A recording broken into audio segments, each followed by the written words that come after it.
여러분 안녕하십니까. 사단법인 플라자 프로젝트 2025 트럼프 2.0 시대를 맞이해서 외교 안보 정책 관련한 다양한 이야기들을 시리즈로 이어가고 있습니다. 오늘은 트럼프 시대 일본은 무엇을 준비하고 있는가라는 주제로 두 분 전문가 분들을 모셨습니다.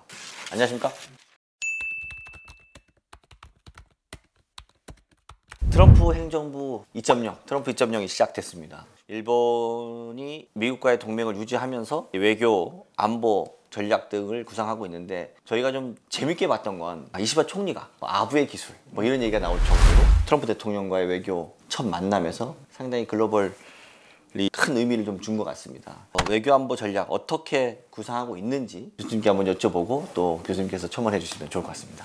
네, 트럼프 2기 당선이 확정이 되면서 일본에서는 대단히 불안한 공기가 있었습니다. 그렇죠. 이 트럼프 정부 때도 초기에 힘들었던 게 아베 총리의 개인적인 친분 관계를 통한 트럼프와의 관계 강화를 통해서 일본은 큰 타격 없이 잘 지나갔었다라는 평가가 있는 반면, 이시바 총리의 경우는 그러한 개인적인 세력이라든지 또 친분 관계 이게 이렇게 의심을 받았기 때문에 그만큼 또 준비를 많이 했던 것 같아요. 뚜껑을 열어보니까 결국은 미국의 인도태평양 전략이라고 하는 것에서 일본이 차지하는 전략적 가치가 대단히 중요하구나라고 하는 부분 서로 컨센서스가 있었던 것 같습니다. 그래서 미일 관계를 크게 동요를 시키지 않고 오히려 안정화하는 데 방점을 둔 결과가 아닌가 하는 생각을 하고요.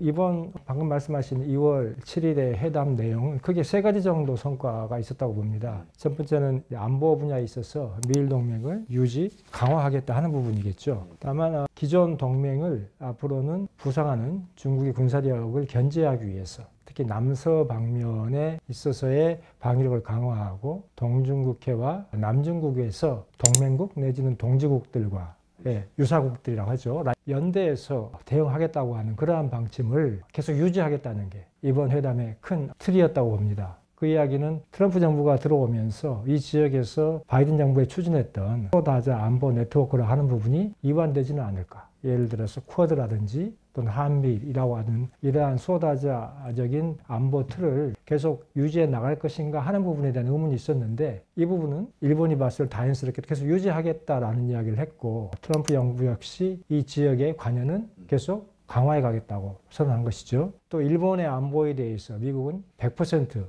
안보 책임을 다하겠다, 그리고 확장 억지력을 제공하겠다는 확실하게 성명서에 담아줬습니다. 이게 첫 번째 성과이고, 두 번째는 경제 분야인데요. 트럼프 정부는 일기와 같이 동맹국이냐 아니냐를 묻지 않고 관세를 다 부과하겠다. 특히 미국에 대한 흑자를 많이 가지고 있는 국가일수록 그 관세를 더 많이 부과하겠다는 거 아니겠습니까? 일본은 미국에 대해서 지금 흑자가 700억 정도가 되지 않습니까? 네. 그 부분을 일본은 앞으로의 흑자를 최대한 줄이기 위해서 협력하겠다라고 이렇게 선제적으로 제안을 한 게 결국은 좋은 성과를 가져온 것 같아요. 특히 미국산의 LNG를 일본이 대대적으로 수입을 하겠다. 그리고 미국 특히 자동차 시장 그리고 반도체 이러한 부분에 있어서의 첨단 기술 포함한 대미 투자를 미국이 1조 달러 규모까지 확대해 나가겠다라고 하는 부분을 강조를 했었죠.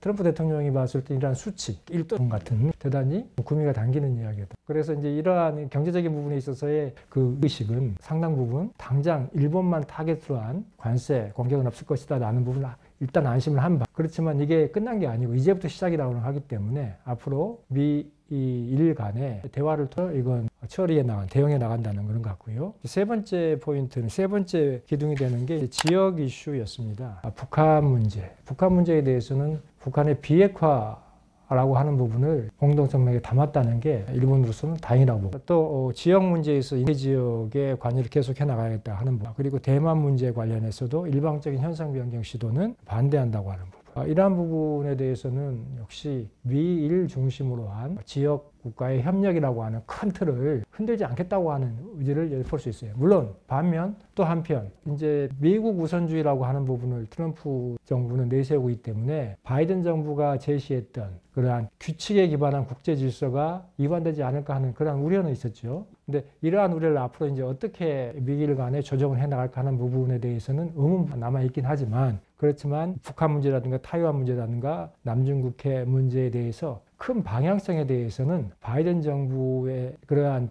틀에서 크게 벗어나지 않고 오히려 계속 그걸 개선하는 듯한 그러한 방향성을 확인했다는 부분이 일본으로서는 성과로 생각할 수 있다고 봅니다. 사실 그 초기에 지금 트럼프 취임 이후에 국제적으로 정상 간의 외교 회담이든 아니면 협상이든 이런 과정에서 지금 가장 일본이 선방했다고 다들 평가를 하고 있잖아요. 그래서 어떻게 보면 그런 부분들에 대해서 일본의 외교안보 전략이 상당히 치밀했다. 그리고 트럼프에 대해서 4년 만에 들어온 트럼프에 대해서 무엇을 주고 무엇을 받을 것인가라는 측면에서 먼저 어떻게 보면 트럼프가 원하는 것을 먼저 제안을 하다 보니까 트럼프가 어떻게 보면 공격하거나 압박하기보다는 일단은 만족스러운 그런 형태가 된 것 같은데 교수님은 좀 어떻게 보시나요? 초기에는 선방했다는 그런 평가가 일본에서도 많고 만족도 하고 워낙 그 이시바 총리가 이렇게 애교를 잘 못 떠는 사람, 좀 딱딱하고 어떻게 보면 오타크 같은 면이 있어가지고 사교적인 사람이 아닌데 열심히 노력해가지고 렉처도 받고 해서 선물 보따리도 준비하고 그 트럼프에 맞추기 위해서 나름 이제 연기도 잘하고 해서 이제 선방을 했다고 했는데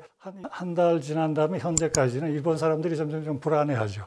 왜냐하면 그 선방한 게 구체적인 성과로 나오는지 경제도 예컨대 상호 관세 일본은 면제해 줄 걸 기대를 했는데 어제도 경제산업 대신인가 가서 굉장히 노력을 했는데 확약을 못 받고 일본 자동차는 면세해 준다 이런 것도 못 받고 해서 아마 아직은 좀 더 봐야 될 것 같아요. 근데 다만 일본이 좀 준비를 많이 하고 선제적으로 움직인 건 사실인 것 같아요.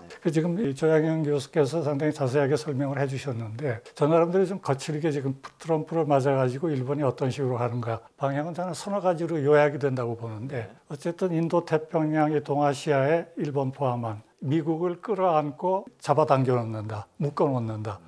미국이 약간 좀 전체적으로 고립주의적인 경향이 있으니까 미국을 끌어안고 여기에 묶어두기. 그거가 하나. 미일 동맹 강화, 모든 서비스를 해서. 그 다음에는 그것도 미국이 불안정한 부분이 있으니까 그 다음에 유럽과 연계. 이거가 또 하나의 축이에요. 그러니까 유럽과 특히 영국하고 여러 가지 하고 하는 거. 이게 근데 상징적인 게 작년 트럼프가 당선된 11월입니까? 6일입니까? 선거 다음 일주일 후에 영국과 일본이 플러스2라고 외교 국방 고간 협의가 있거든요. 네. 거기에 더해가지고 경제 2+2라 그래서 경제적으로도 우리 트럼프 시대에 대비하자. 그걸 시작해가지고 얼마 전에 공식 회의도 했거든요.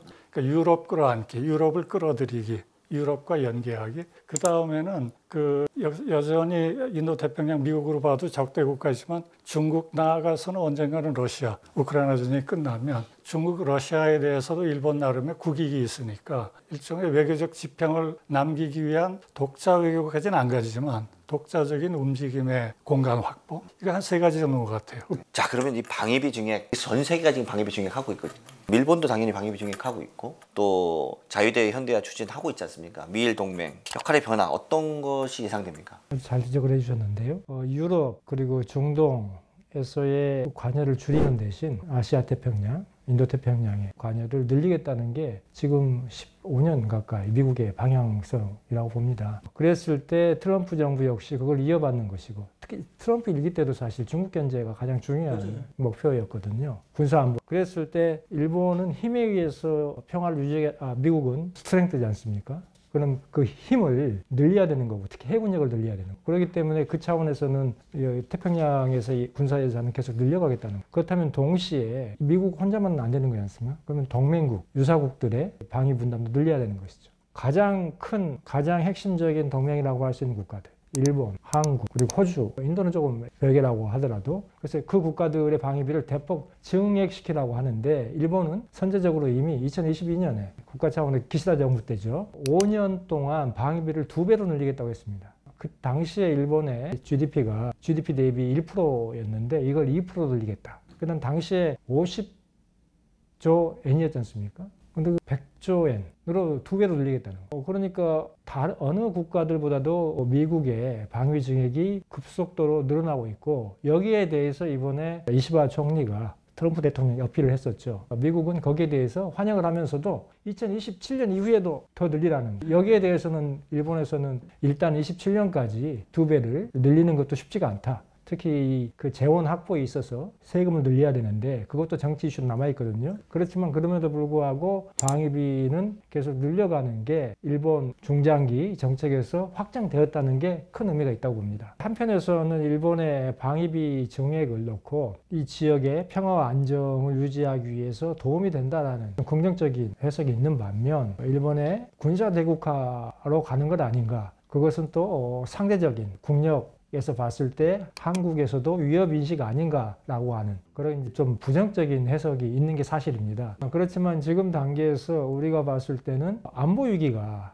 커져 있고 특히 미중 간의 전략 경쟁이 이제는 거의 확실시되고 앞으로 상당 기간 계속될 것이라고 하는 전망이 대세 아니겠습니까? 이랬을 때는 일본의 건설적인 군사 안보적 역할을 우리가 활용하는 것도 방안이라고 봅니다. 무슨 이야기냐면 일본이 방위비 증대는 하지만 그 대부분의 그 투입이 미국과의 동맹을 강화하고 또 이 지역에 있어서의 중국에 대한 군사적 부상을 견제하는 데 잡혀 있는 것이 사실이지 않습니까? 그랬을 때는 미일 동맹이라고 하는 큰 틀에서 일본의 군사 예산 증액은 막혀 있는 거예요. 말하자면 병마개 같이 미일 동맹으로서 일본의 군사 내국화를 막고 있기 때문에 우리로서는 그런 부분을 우리에게 유리한 부분을 활용할 수 있다는 그러한 발상도 필요한 때가 아닌가 싶고요. 그랬을 때 무엇을 해야 되나 하는 부분인데 우리 역시 한미동맹 차원에서의 우리의 안보 역할을 좀 적극적으로 제시할 필요가 있다고 봅니다.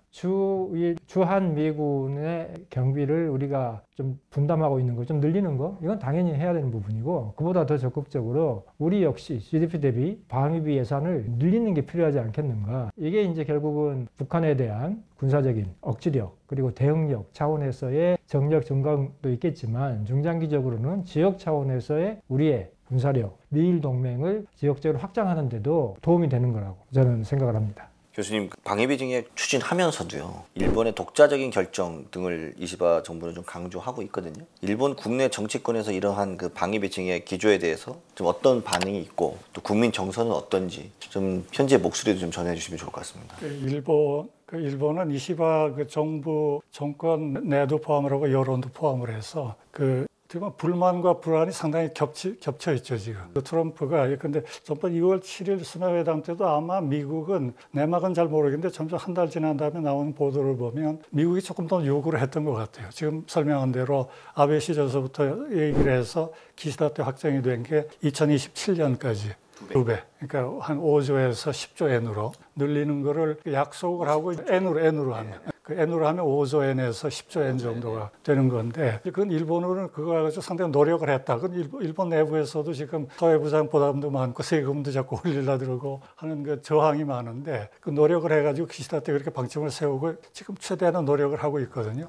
근데 이번에 가자마자 아마 또 그런 요구가 있었던 것 같아요. 그런데 수도회담, 정상회담 때는 숫자를 내지를 않고 그냥 2027년 이후에도 노력한다는 식으로 방위력 증강 그렇게 그냥 얼버무리고 돌아온 것 같은 느낌이 있는데 아마 미국은 또 트럼프니까 그걸 그냥 좌시하지 않고 그다음부터는 3%라는 숫자가 계속 나오거든요. 아마 그 미디어에서도 나왔고 얼마 전에 콜비라고 국방차관 후보가 돼서 그 친구가 청문회 하면서 3% 얘기를 하고 상당히 강하게 일본의 방위비를 요구를 했거든요. 그게 아마 그쪽 정책인 것 같아요. 그건 다시 일본으로 보면 좀 어떻게 보면 그 반응이 상당히 좀 격앙돼 있는, 격앙까지는 안 가더라도 얼마 전에 일본의 그 요미우리 텔레비전 그걸 보니까 근데 그 맥락에서 며칠 전에 트럼프 대통령이 미일 안보 조약은 불평등하다. 미국은 일본을 지키지만 일본은 미국을 지키지 않는다. 불평등하기 때문에 일본은 더 노력을 해야 된다. 아마 그 방위비 증액하고 연관이 된